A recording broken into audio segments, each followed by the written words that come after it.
Proverbs 19 verse 20. Listen to advice and accept instruction, that you may gain wisdom for the future. One of the most frustrating things for a parent is a child who refuses to listen. We worry about them because we know that the future looks terrible. It is almost a default for pastors when you counsel people, especially those who are in some sort of trouble. Advice tends to go in one ear and out the other. I took a sibling set of foster kids to the swimming pool, and before they went in, I gathered them around the table around me and told them to walk and not run. I told them that it was important for their safety and everyone else's too. I made them promise that they would be careful and not run. They eagerly promised me that, and when I let them go, well, you can imagine what happened.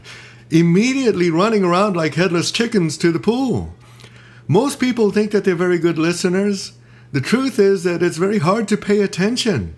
We're easily distracted, or we listen at a very superficial level.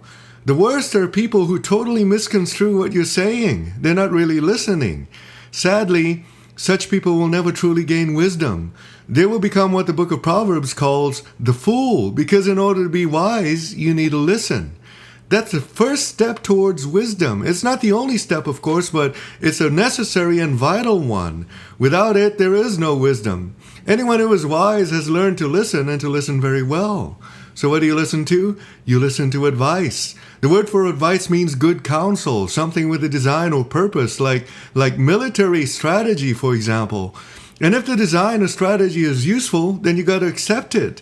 Don't be obstinate, and never ever think that it is an affront to your intelligence. Some people think that you're insulting them when you dish out good advice. For such people, there's another proverb. Fools despise wisdom and instruction. Proverbs 1:7.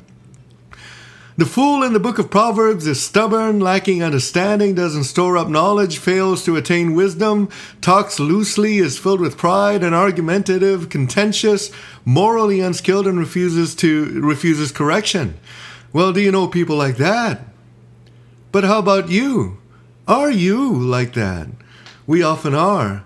Each and every single one of us plays the fools at times.